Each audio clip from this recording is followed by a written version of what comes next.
आते हैं देश के नेता तो उनके सुर एकजुट नजर आते हैं, देश के भीतर आते ही अलग अलग क्यों हो जाते हैं? अभिषेक जी, पहले इस सवाल का जवाब आप दे दीजिए। विपक्ष को समझा पाने में सरकार क्या नाकामयाब रही? झगड़े का जवाब होता है चित्रा जी, रगड़े का कोई जवाब नहीं होता है। और दो लाइनें इनको समर्पित हैं कि वो चेहरे के पीछे का चेहरा तुम्हारा, तुम्हें भी पता है हमें भी पता है, और तेरी सियासत के जन्नत का असली नजारा तुम्हें भी पता है हमें भी पता है।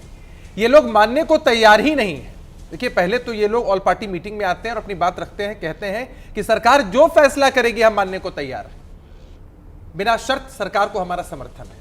लेकिन जैसे ही चीजें सेटल डाउन होती हैं, अभी ये ऑपरेशन सिंदूर सिर्फ स्थगित हुआ है, उतने में आपको इनका ये चेहरा दिख रहा है। असल में दिक्कत ये है कि राहुल जी को और पूरे विपक्ष को लग रहा है कि शायद पूरे देश का फोकस मोदी जी पर है, केंद्र की सरकार पर है। वो भी क्यों ना भाई, सरकार के हाथ में ये चीजें थी कि सेना को किस तरह से छूट दी जाए। सेना ने अपने शौर्य पराक्रम का परिचय दिया और उसके बाद इस तरह के ऑपरेशन को अंजाम दिया।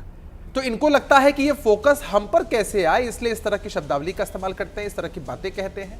अब सोचिए जरा कि हमारे देश के एमपी गए हैं, किसी भी पार्टी के हो, पहले देश के हमारे एमपी हैं, वो विदेशों में जाकर के पाकिस्तान की सच्चाई को उजागर कर रहे हैं, हमारी बात को पहुंचा रहे हैं। इनको इस बात से भी दिक्कत है कि शशि थरूर कहीं चल जाकर मोदी जी की तारीफ ना कर दें, तो यही तय कर लें कि कांग्रेस के सांसद जा रहे हैं कि कांग्रेस में जो सांसद हैं वो जा रहे हैं।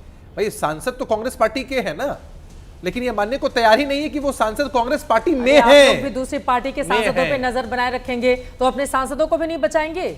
भाई, अब हम तो ये मानकर चल रहे हैं कि बिहार का देश का कोई आम नागरिक भी जाता तो उसी मुस्तैदी के साथ विदेश में पाकिस्तान की सच्चाई को उजागर करता। ऐसी परिस्थिति में अगर जा रहे हैं ये लोग, तो फिर इस तरह की इनसिक्योरिटी क्यों? और चर्चा किस बात की चर्चा की मांग करते हैं? ये अभी सदन का सत्र होने ही वाला है। अरे उनको इस बात का डर है ना, ऑपरेशन सिंदूर का पूरा श्रेय आप लोग बिहार के इलेक्शन में नहीं ले रहे। आप बिहार से ही आते हैं, इसी बात का डर है विपक्ष को, इसीलिए वो पोस्टर बार बार दिखा रहे हैं कि पोस्टर देखिए कैसे बीजेपी के नेताओं के चित्रा जी, आपने बिहार को बहुत बेहतर कवर किया है, आपका घर भी बिहार से कोई बहुत दूर नहीं है, आप बिहार के नब्ज को अच्छे से जानती है।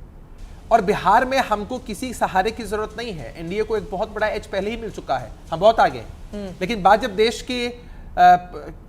की बात होती है, देश की अस्मिता की बात होगी, देश की आत्मा पर हमले की बात होगी, तो राजनीति अपनी जगह पर है। हम तो भाई जो स्टैंड है वो मजबूती से लेंगे। एनडीए क्या ऑपरेशन सिंदूर के नाम पर वोट मांगेगा? क्यों मांगेगा भाई?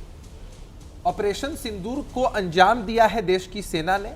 कोई भी सरकार होती है, हो सकता है कि इसके बाद भी हमले होंगे। और चित्रा जी, मैं एक बात आपको बताऊं, बहुत दिलचस्प बात है। मैं तो रिक्वेस्ट करूंगा, मेरे पास वीडियो अभी है नहीं, मैं वीडियो दिखाता, हालांकि आप सब मीडिया के लोगों ने इस वीडियो को जरूर दिखाया होगा। साल 2011 में जब यूपीए की सरकार थी, राहुल जी ने बयान दिया था ऑन रिकॉर्ड और कहा था टीवी पर कि हम लोग आतंकवाद को जड़ से खत्म नहीं कर सकते, इन हमलों को रोका नहीं जा सकता है, इन पर कंट्रोल करने का एक प्रयास हो सकता है। तो राहुल जी जब सत्ता में थे तब इस तरह की बातें कहते थे कि इसको हम खत्म नहीं कर सकते, प्रयास कर सकते हैं। और आज जब विपक्ष में आ चुके हैं तो सवाल उठा रहे हैं, सरेंडर की बात कर रहे हैं। अरे मैं तो कुछ लाइनें राहुल जी को डेडिकेट कर देना चाहता हूं कि राहुल जी से हुआ है बहुत बड़ा ब्लंडर, अब उठेगा सियासी बवंडर, कितना भी करे रेंडर नहीं होगा टेंडर, और तब राहुल जी को ही करना पड़ेगा सरेंडर। आप देख